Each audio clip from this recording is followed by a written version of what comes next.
One. Right, guys, welcome back to the Adam Peter Fitness Podcast. Today on the show, Mircea is back again. We are going to do part two of our fat loss drug series, talking a little bit more about these drugs that tend to help with liberation, oxidation, transport of fat. Last time we talked about things that speed up your metabolic rate.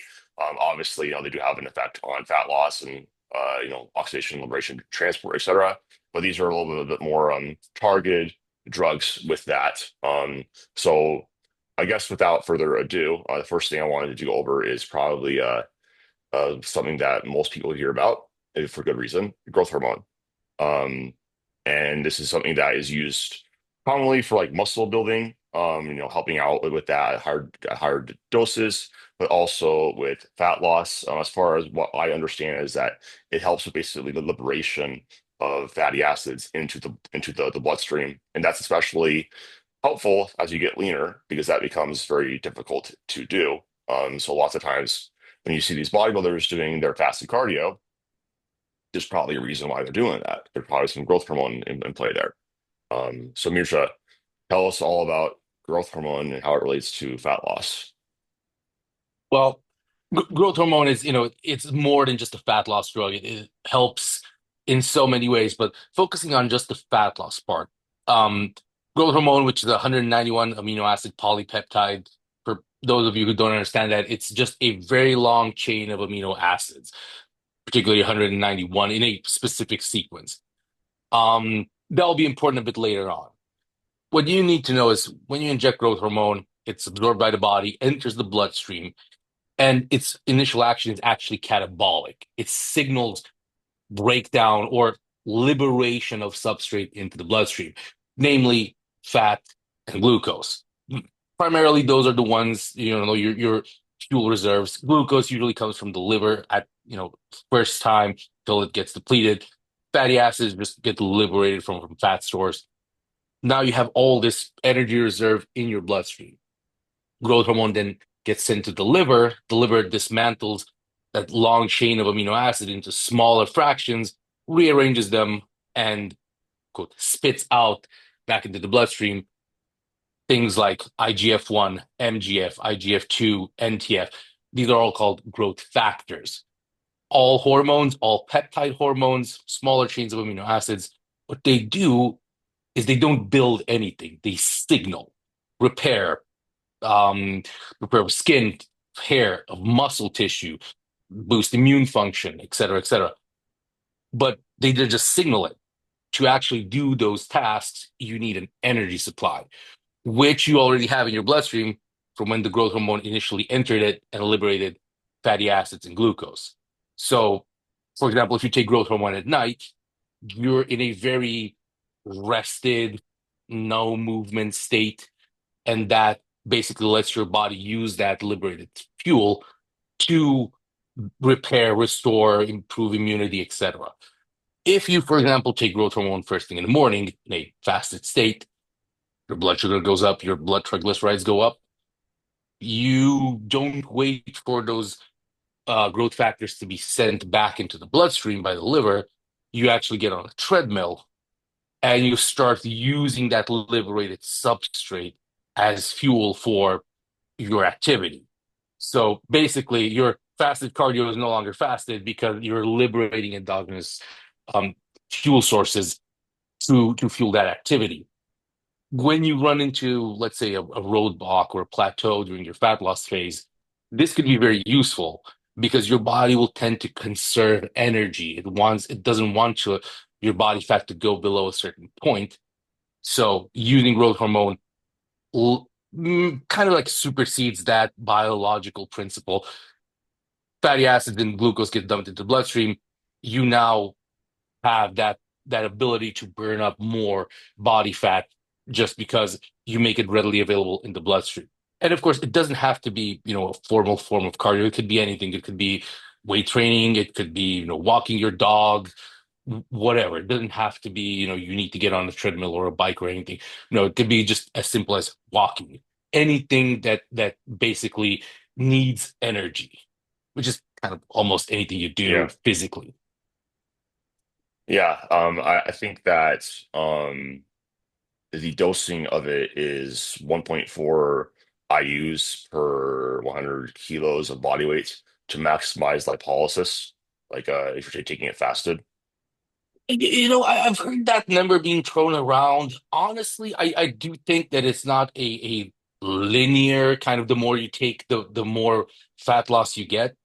But honestly, I also don't think it's just 1.4 per, 100 kilograms of body weight. I think that a single bolus of GH, probably around 4 to 6 IUs, just to avoid unwanted secondary effects like too much water retention, too much neuropathy, just from a one bolus dosing. I find that the difference between 2 and 4 is not as great as 0 to 2 IUs. 2 to 6 is definitely noticeable. 4 to 6 is kind of like in the middle. So it's kind of like the most bang for your buck you're probably going to get from that 2 IU dose. And then if you really want to see a noticeable change, probably going up to that 6 IU would be I wouldn't say recommended, but that's your best bang for your buck. Now, of course, taking 4 IUs as opposed to two will definitely lead to more fat loss, but it's not going to be earth shattering. It's not going to be twice as much. Um, and of course, that 1.4 per 100 kilograms of body weight, I do think that there is a body weight consideration to this. Um, I'm not sure that it's 1.4 IUs per 100 kilograms or any other metric. I do think the bigger you are, the more growth hormone your body can utilize. So, if you're a 150 kilogram individual, if you're 330 and muscular, yeah, you're probably 2 IUs are not going to do much. Probably 4 IUs is going to be kind of like a 2 IU dose for somebody who's, you know, 80 kilos, 190 pounds ish, something like that. Yeah, it makes sense that, like you probably can get extra from extra. It's probably just, like what we see with a lot of compounds, for whatever you're looking for. It depends on like your exposure to the drug over time. Like how much you take in the fast can probably to dictate a lot of that.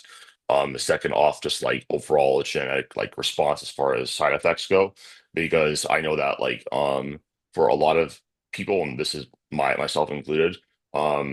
If I take like growth hormone like too often or in too much of a dose, like I get such like severe like carpal tunnel, like tarsal tunnel, where like I basically like I can't do anything. I can't train, I can't do any of that stuff. With that being said, like with the whole tolerance being built, I'm assuming like you could probably build up to higher doses over time slowly. Or do you think for everyone there's like that threshold where like they just can't tolerate it?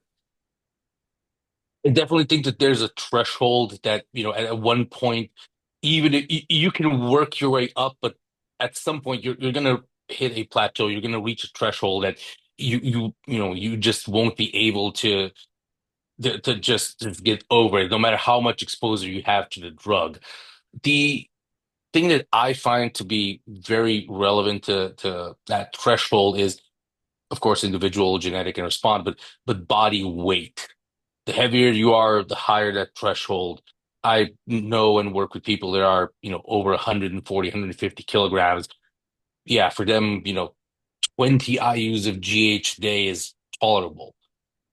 I remember my first experience with GH was actually the Genotrope and the Pfizer Genotrope in pens. And here's where that 1.4 IUs kind of might come from, because on the pens you have certain clicks, and I'm not sure exactly how many clicks you can get exactly 2 IUs. You can either get like 1.8 and 2.2. So I think it's kind of like zero point 0.4 IUs, something like that. Um, so anyway, 1.8 IUs in, let's say, 3 weeks of use, 5 days on, 2 days off. The worst experience in my life. I felt that my arm was burning, like inside. I felt that my bones were burning. So I had to wake up in the middle of the night. My fingers were numb. My hand was burning. I couldn't move my fingers to any meaningful extent. So I just went to the bathroom, put my hand under cold water, did that for like 15 minutes before I could even remotely ameliorate these secondary effects. Went back to bed, 2 hours later, woke up, same thing. And it's kind of interesting because I switched to AM administration, which fixed-ish the problem slightly. But first time using growth hormone, some people will experience this even at a very low dose. And as you start to use it more and more, you kind of build a tolerance to that. And you'll probably, as you try to go up in IUs, you'll probably find that place again. I found that at a 10 IU administration per day. Same thing. In 2 weeks, I just couldn't, I couldn't sleep at night because I felt it, my hand was on fire. Very Yeah, strange. Some people get that in feet, some people get that in hands. Mostly it's in hands. And weirdly enough, sometimes it's your dominant hand. A lot of times it's your not dominant hand. And I'm not sure because, you maybe work with, if you're right-handed, you use your right hand more, so there's better blood flow. Maybe, I don't know. I honestly don't have any explanation for this. yeah, I think that like the main thing is like just start off slow. Like the dosing that I use actually is every other day. Because if I take it every Mhm. day, I get that buildup of water, and I notice that like I don't I don't feel good. And like for me, like if I start feeling off, like I immediately go to investigate why and see if there's a workaround. And maybe I'm not getting the same buildup of like IGF-1 in my system or whatnot. But like for me, like that's the difference between taking it and getting some benefits of growth hormone versus not. And in my personal experience with it is that it's significantly easier to just maintain a leaner physique, obviously. Um, I do not generally notice that like I'm just not aging like probably most people who are 27 would. Like, I don't think I look like I'm as old. And then in this fat loss phase, like, this is like the first time I ever used um, drugs. I wanted a replacement dose of thyroid and took growth hormone every other day. And like it was just so much faster, like the changes. And it came off of like all these like quote unquote more stubborn areas, just so much easier. And it was like just whereas like I noticed in the past when I was natural, it was like at that point it was like you just had to go so slow in order for like Mhm. to spare any muscle. Whereas this was just so much easier. I also noticed that like I seem to just like recover better in general from my training, even though I was in a deficit.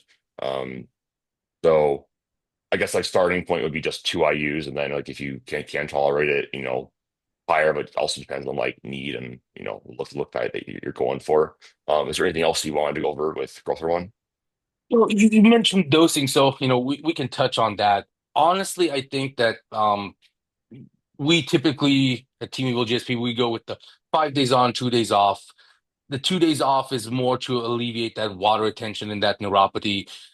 You build up a certain amount, 2 pounds, let's say, of water retention. You take the weekend off. By Monday, you'll probably have, just one of those 2 pounds of water retention. You'll get rid of some of it.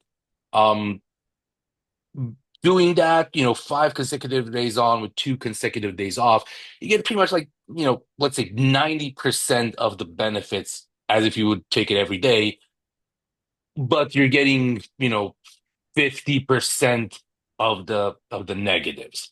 Just, random ballpark numbers.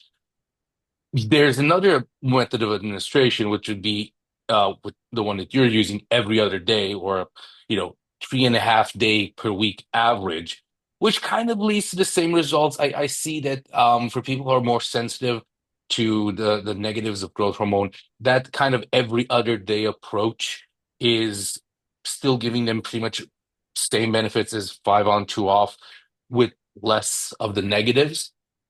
The other thing with the other approach, it's a very old school approach, and the reasoning for this was based off of actual human developed babies.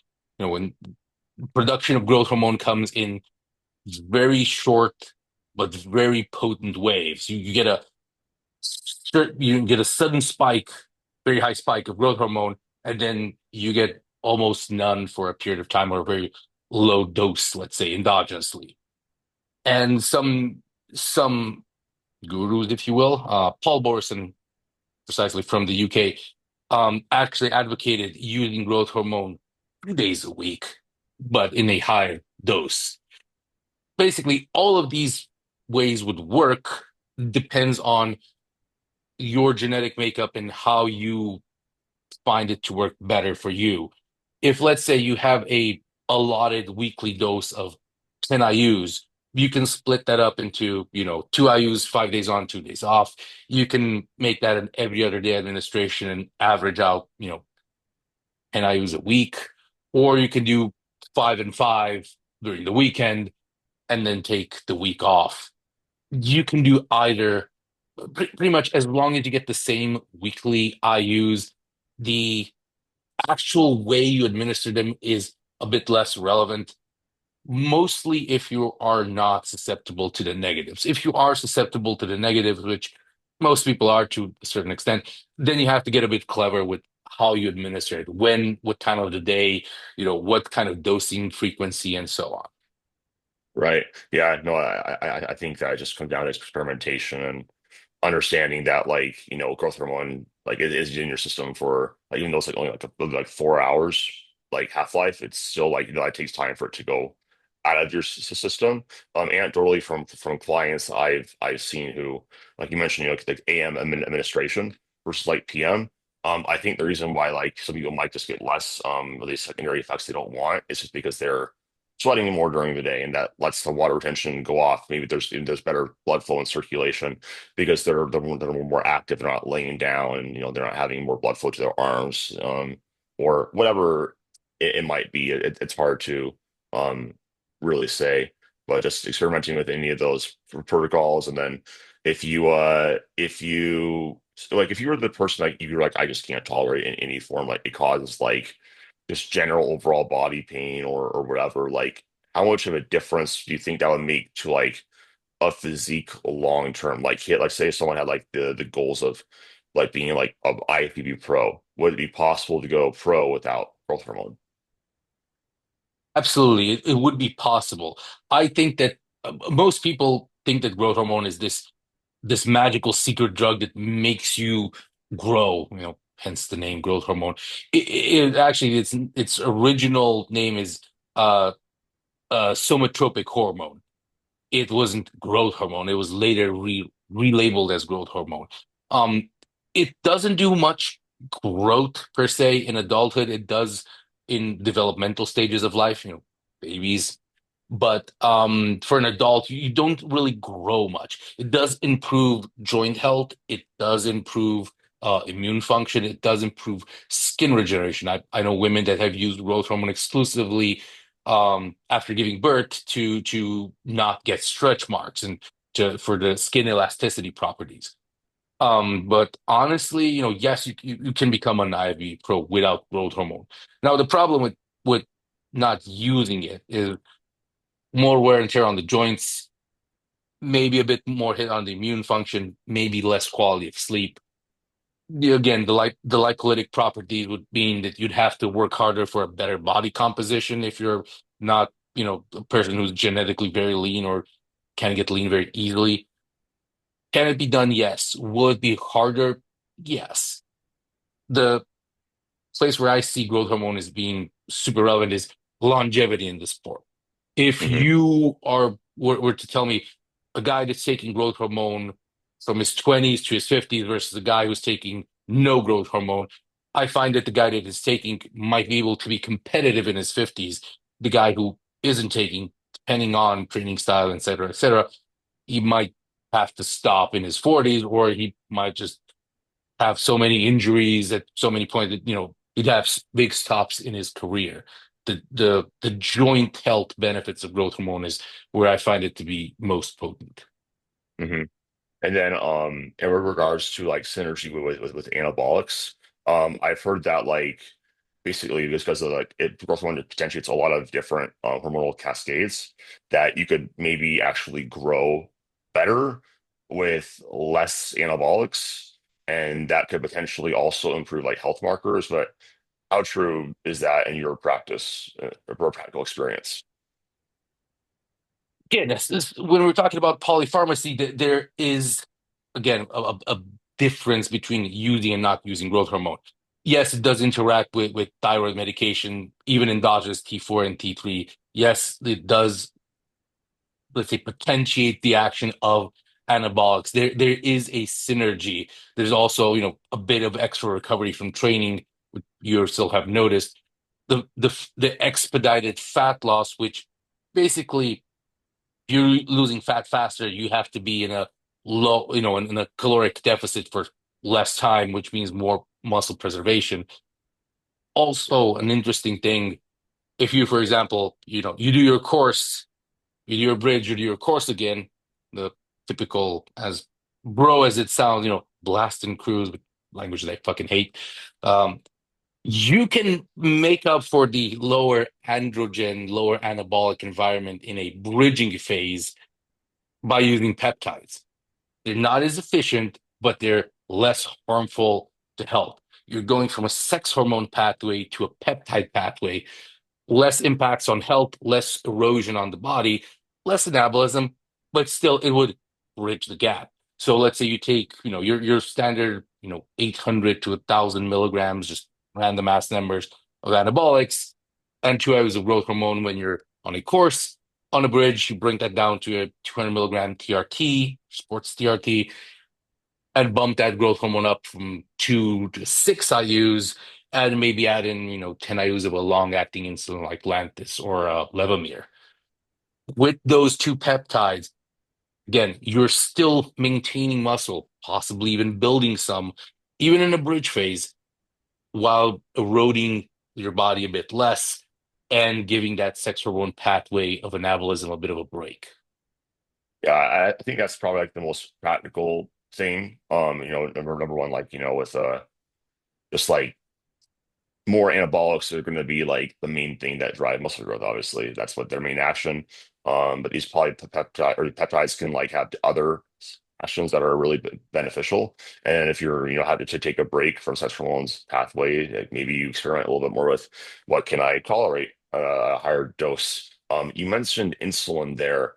I know that some people will use insulin to like help out with like fat loss too. Like at least that's why I've heard in the scene.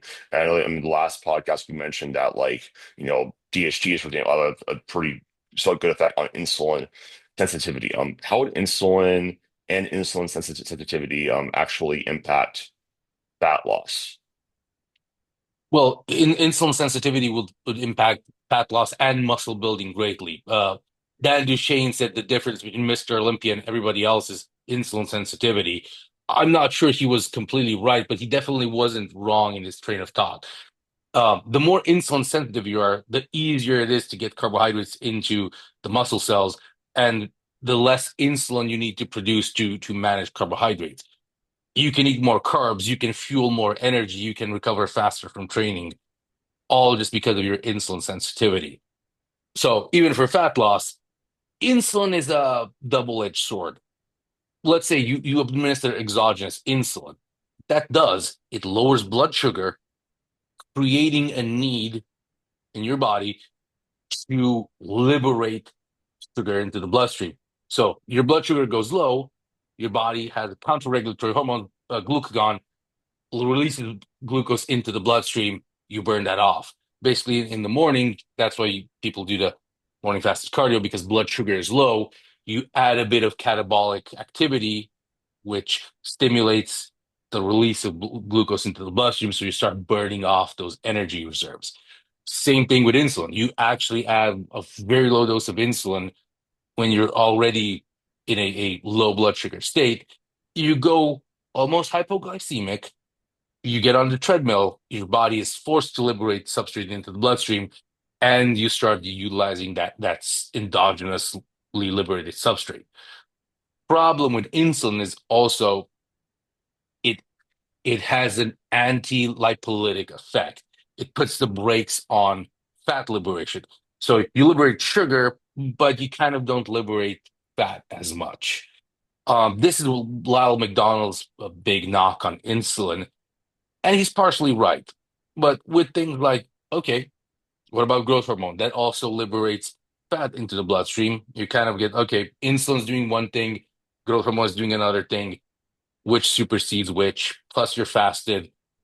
I kind of think that yes, insulin could be used in a fat loss phase again to lower blood sugar, so your body is forced to liberate those catecholamines, those catabolic hormones, glucagon, lipase, etc., to liberate energy into the bloodstream so you can burn it off with activity.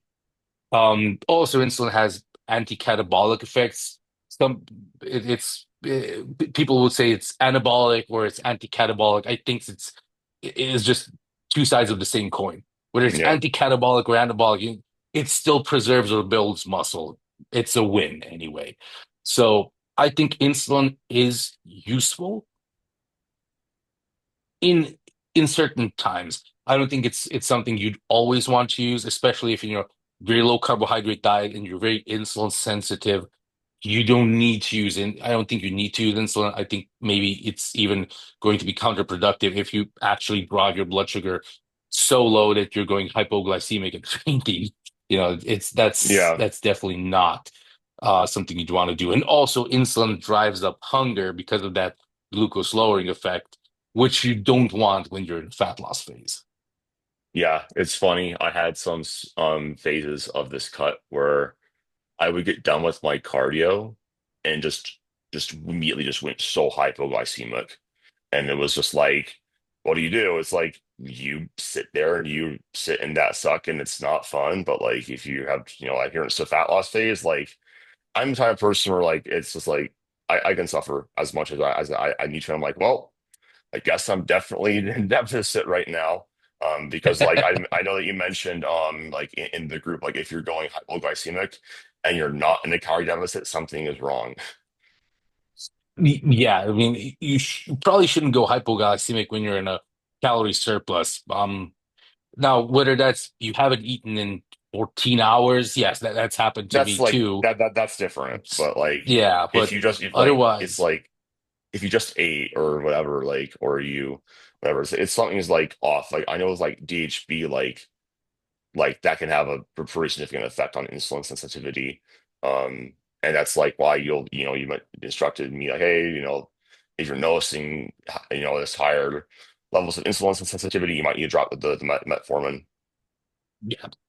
And metformin is also, and I know we have that on our list of topics. Metformin is an excellent tool to increase insulin sensitivity. When you take metformin, that's why you take it primarily to improve insulin sensitivity. And I know there are people like Stan Efferding who say that, oh, metformin is not good for you. If you do your 10-minute walks after each meal, which are fine. I'm not saying don't do them. I'm actually recommending them to quite a few of my athletes. It's just that I don't think it's you either do this or that. I think it's why Right. not do both. Yeah. The main knock on metformin is that it upregulates AMPK, and people don't understand that AMPK is not just one hormone. It's a family, and the version of AMPK that metformin upregulates, the subfactor, I believe it's actually catabolic to cancer cells, to tumors. So you're upregulating a catabolic cascade as it's catabolic to cancer cells, which is cool even if it's catabolic to, muscle building. Is that really relevant for when you're taking, you know, 500, 800, 1200, 2 grams of gear and growth hormone? You think that the paltry increases in AMPK from metformin will And have eating an excessive effect? amounts of protein. There you go. And people say that I've heard something about the comparison between metformin and berberine, and metformin lowers IGF-1 while berberine doesn't. And in my opinion, that just proves that metformin is working and berberine is not. Because if you lower blood glucose levels, you improve insulin sensitivity, you lower the level of insulin that gets dumped into your blood. Lower levels of insulin means lower levels of insulin binding globulins. Those binding globulins, IGF-1, that's why it's called insulin-like growth factor. IGF-1 binds to those globulins die out, and they create a higher background level of IGF-1.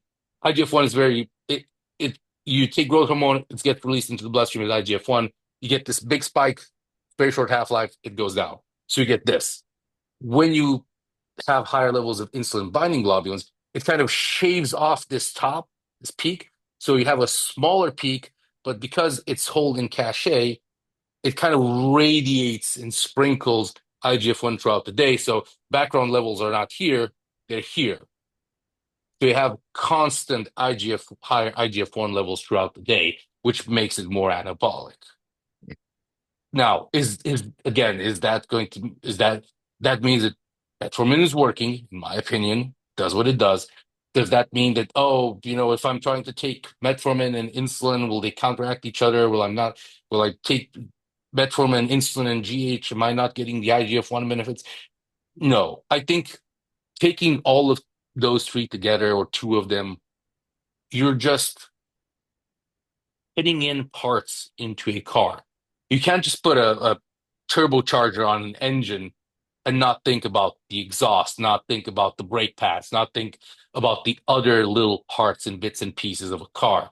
You need to, if you put a Ferrari engine in a Toyota, you probably need to upgrade a few other things in that Toyota. It's not just gonna have like a 800 horsepower engine and, the chassis of a Toyota, the brake pads of a Toyota Prius.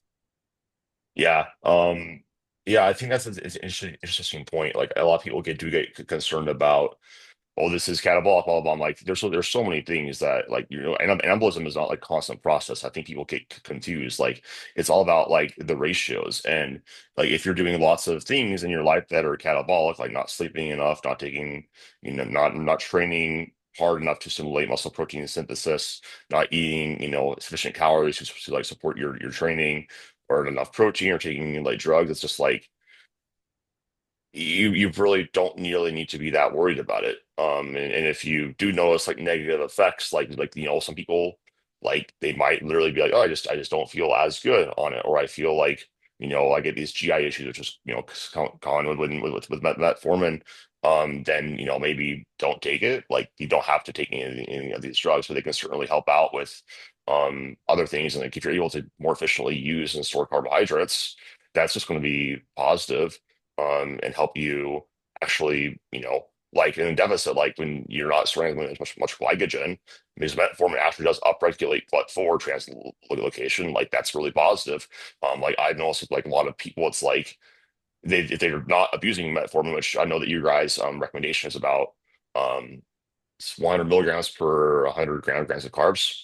Like if Yeah, you're not pretty much exceeding that, milligrams should equal carbohydrate intake. right, roughly, and like that's like as long as you're not exceeding that, like you're probably going to be fine. Like there's a really big difference between like, taking a ton of this versus not that much. And I think that people get that confused.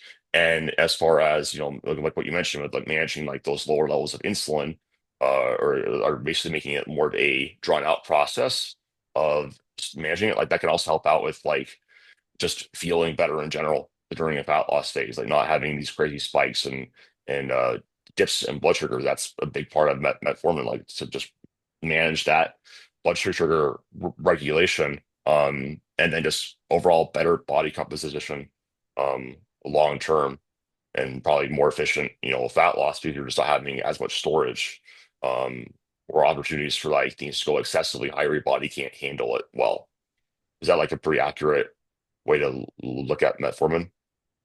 Absolutely. And honestly, in an off-season phase, metformin is one of those compounds that I would say that, if you take it year round, that's fine. It's kind of like aspirin, metformin, maybe a few vitamins are things that I was like, yeah, you could take those year rounds, and I mean, maybe you even should. With metformin in an off-season phase, it definitely makes you it gives you more room to eat more carbohydrates. You can tolerate more carbohydrates, you can eat more carbohydrates and maintain a bit more leanness while being in a hypercaloric, high carbohydrate phase. Very good. Take it in the morning. What it does do is it kind of primes you for a full day of eating carbohydrates. In a fat loss phase, you can take it at night So by the time you wake up, you're already very insulin sensitive. You are in a very low blood sugar state, and with that, it potentiates the morning fasted cardio and taking other compounds that might help with that, clenbuterol, yohimbine, carnitine, et cetera, et cetera. So one question I did have about that is that if you were to take this, like say like pre-workout, like would that have a negative impact on performance because of having like lower blood glucose levels? No, I seriously doubt it because its window of action is pretty long. Yes, its half-life isn't as long as its window of action, and I believe it doesn't lower blood sugar. It makes you more insulin sensitive. So the blood sugar, the impacts on blood sugar levels are more protracted and long term. It's not like taking insulin, which lowers your blood sugar Yeah, okay. instantly. No, Yeah, you can take a that makes pre-workout. sense. Yeah, you can take it any time during the day. Is just if you want that extra 5% benefit, for whatever goal you have, you can take it at specific times. I think nutrient timing in general is way overblown, and people try to make it sound like something super relevant and oh, this is super important. Like, no, not really, not that much. Yeah, like my general experience is like number one, it's like cumulative like nutrition like the day prior. That usually is going to impact training the most. Like in a pre-training context, like you're not really going to save yourself from like a massive calorie deficit by having a massive pre-workout meal. Like it takes time for those carbohydrates to like find a home and assimilate and turn into glycogen. That's one of the things I laugh about with the carb cycling approach, where it's just like I understand the rationale from placing it on like a heavy training day, from the sense of yes, you're going to recover from that heavy training day faster, and that could bring you from slightly more muscle growth. The couch cycling is very big in bodybuilding, but like from a performance perspective, like if you want to actually take advantage of those carbs, it make more sense to have that the day prior. And the main things that are going to have a big effect on your performance acutely are going to be like stimulants, hydration, and electrolytes. And having enough carbohydrate where you're not going like hypo or your blood sugar levels just are they're in a good range for you to perform and feel your best. Um, so I think Absolutely. that's metformin. Now going over yohimbine.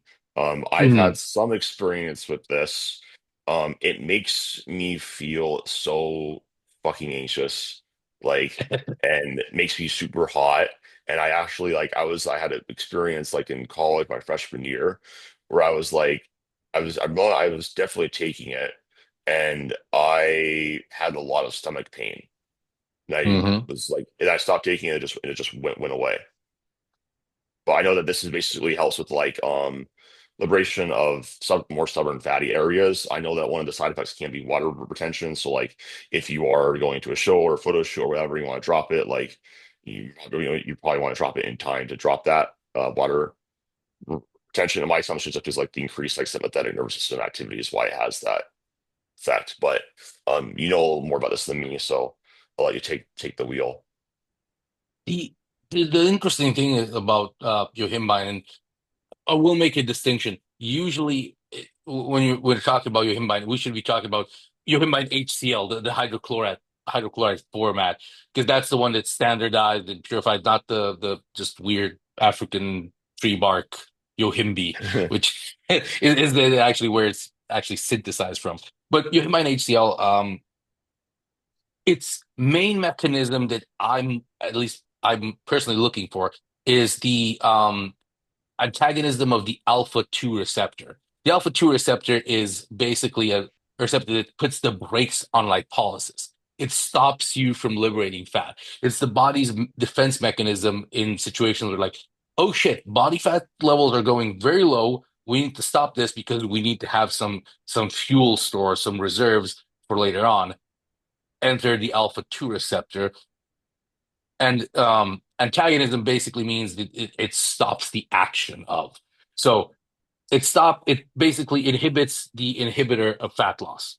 That's what Yohimbine, that's the primary goal. Now, of course, it does have also a stimulant effect. It does have a adrenergic effect, similar to other fat loss compound, different pathways, but also the It's mainly marketed as a erectile dysfunction and aphrodisiac in most cases. Like you go into a GNC, you won't find it at the fat burner section. You'll find it at the male performance section or whatever you want to call it.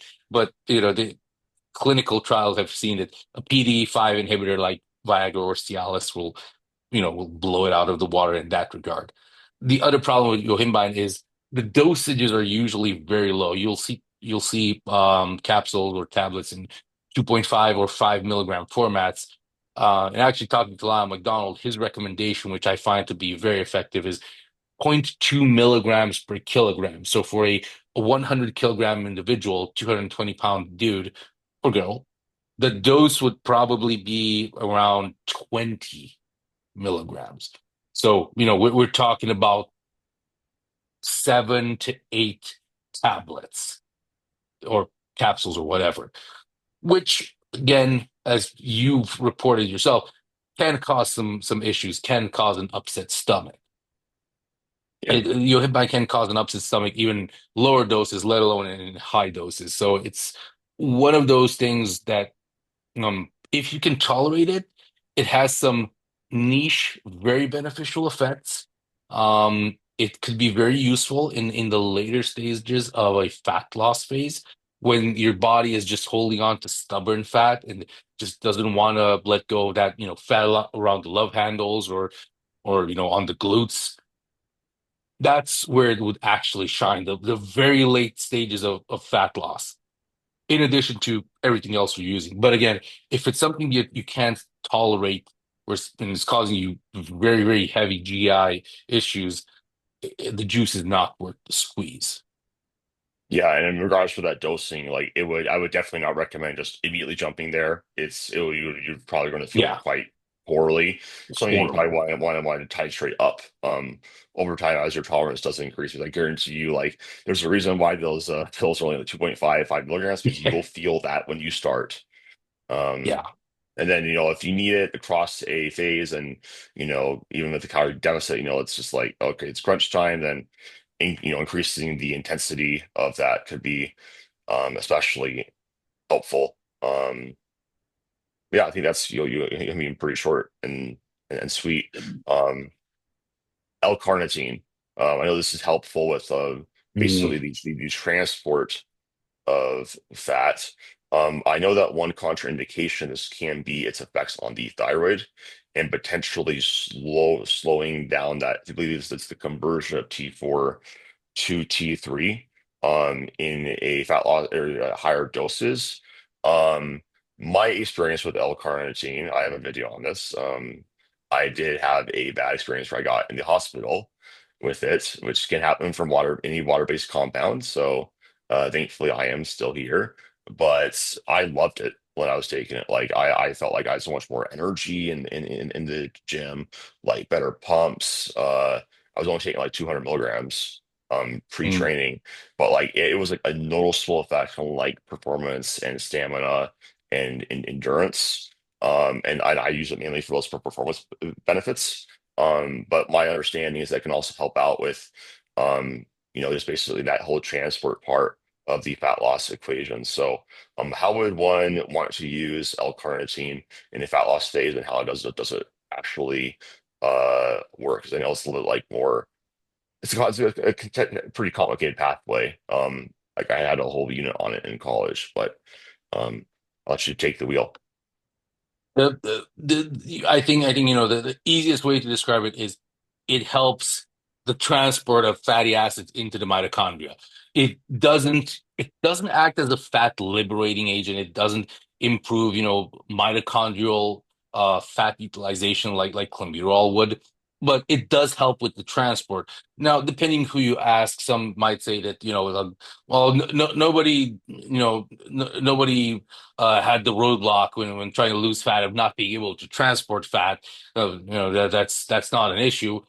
I would beg to differ. I think that also maybe it's not a roadblock, but having a faster transport from blood to mitochondria, I think even the speed of that transport, coupled with other things, would be very useful. And anecdotally, from people that have used L-carnitine, they maintain a leaner physique in the off season or a hypercaloric phase, and they got leaner, faster, with less muscle loss during a diet phase.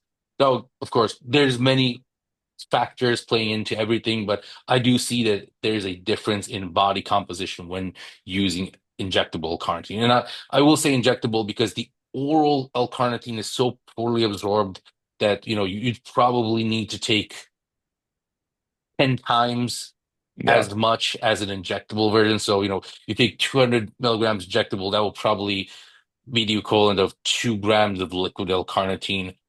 Um, the application I would use is, again, it does have a proximal effect, but mostly it's kind of like creatine that kind of you kind of load it into the body. Um, I'd probably use 200 milligrams pre-training or cardio. As as a general beginning dose.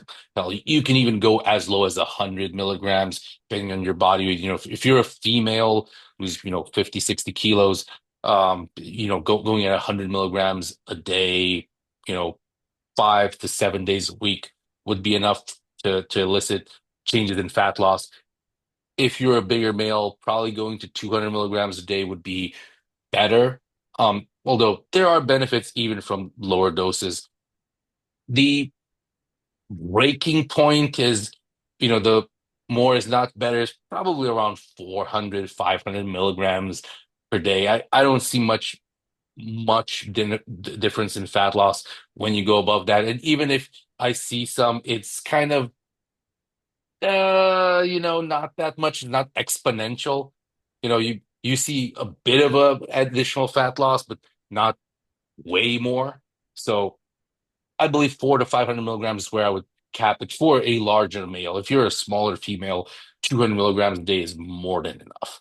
Um, the other thing I would say is if you're going to use it, I wouldn't use it less than 3 times a week because just like creatine, it has to build up in your system and probably as much as 7 days a week. 5 to 6 is usually where I would recommend using it.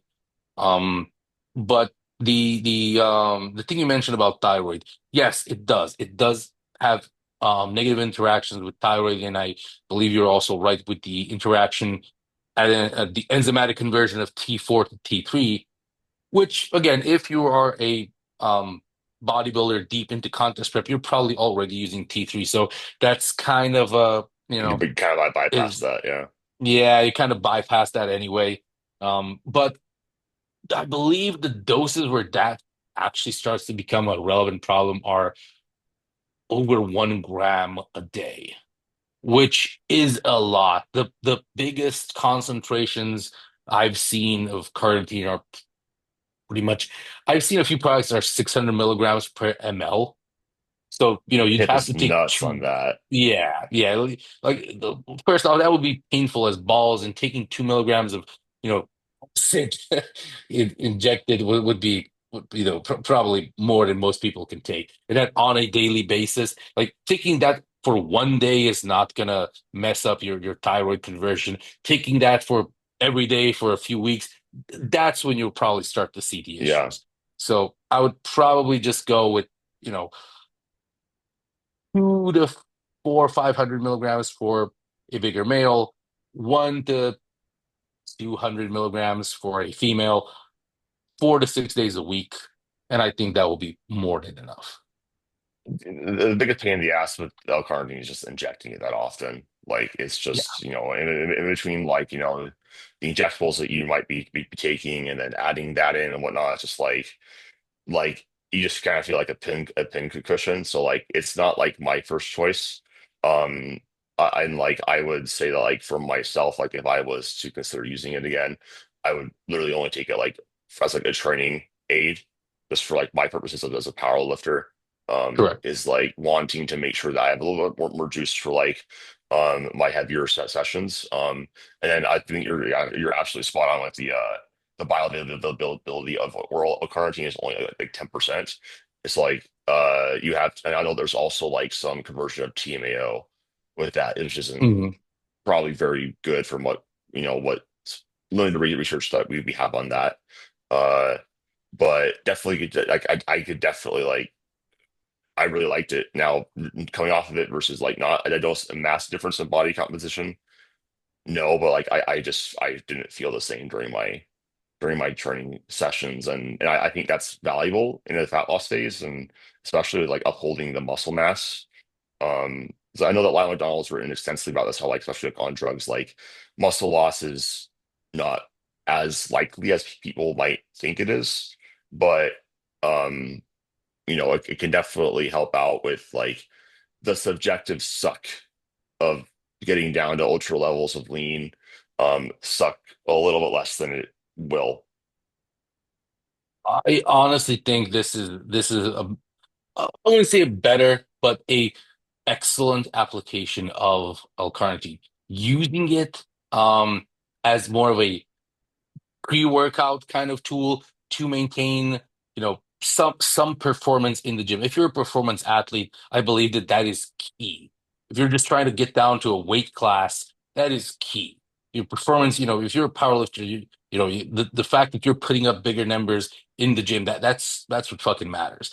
Now, for a bodybuilder, if you get a bit weaker, who cares? Nobody asks you how much you bench on the Olympia stage. But being able to go to the gym and be focused and not get injured and, have a good training session just sets the tone, makes you feel better, keeps your mind on the prize. Honestly, I think in a deep fat loss phase, things become more psychological than Yes, well, physiological. that's all that. Like I think the main thing is like I tell a lot of my clients like I didn't lose any strength during this, diet down to like, I probably got down to 5, 6% body fat. And like the reason why I got down there is like I'm like, yeah, I don't feel great, but like I don't give a shit. I'm just gonna perform. But I've practiced that skill for a long time, and like there's a skill to training in a calorie deficit, and a lot of people kind of give up when they don't feel really good. They don't feel like ultra full and full of energy. And it's like your body can do pretty incredible things, even at these lower like body fat percentages. Now, will everyone feel their best, being super lean? No. But can you still maintain like most, if not all, of your performance if you're smart about your drugs and fatigue management? I don't see any reason why like one of my favorite strategies with like my lifters is like just like nutrition, like around heavier training days, like we have like higher carbs. It's like a lot of McDonald's like ultimate diet. Like that is my favorite thing for powerlifters because like during like the less important sessions, like yeah, you're going to suffer and your performance probably is going to be as good on those days. I don't give a shit because regardless of that, like the deficit you're going to feel not great on your secondary days or whatever, just because like the fatigue is longer. But then you have like 2 really high calorie days. You're eating a ton of food. Like I believe in Lyle McDonald's diet, it's like almost like 2,000 extra calories above your maintenance. Or it's like really a lot more. Like you're gonna feel great on those days, Yeah. and because like you're in such a glycogen like depleted state, that's not going to go to body fat the same way. What is you have, No. just store so much more glycogen. That's another thing with like drugs too, is that like you can get away with eating more and having that not spill over into body fat because of the upregulation of glycogen synthesis. So Absolutely, and even when we were talking, let's go completely bro bodybuilders. Why do they like Trenbolone so much? Because it upregulates the production of TSH, more T4 production. If your liver is doing its job, you have more conversion D3. You get leaner while eating more or eating more junk. yeah, So it becomes a matter of, can you diet down? Yes. Can you take stimulants to support, you know, mental function, physical function, training to such an extent? Override the lack in recovery? Yes. But at some point, just your mind starts playing tricks on you, and like, oh, I actually need two large pizzas because I'm getting flat. Like, no, you're not getting flat. And even if you are, that's what you should be getting when you're deep in the prep. You don't need two yeah, pizzas. You need to shut the fuck up and stick to the diet. That's pretty yep, much it.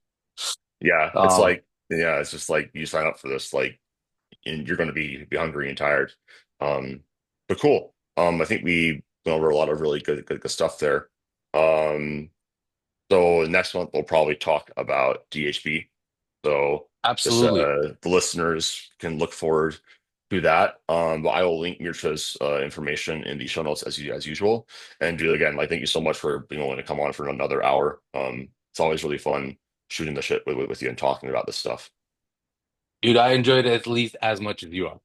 It's yep. Well, we are both nerds, so woohoo. All right, guys. Thanks Awesome. for listening. I'll talk to you guys in the next one.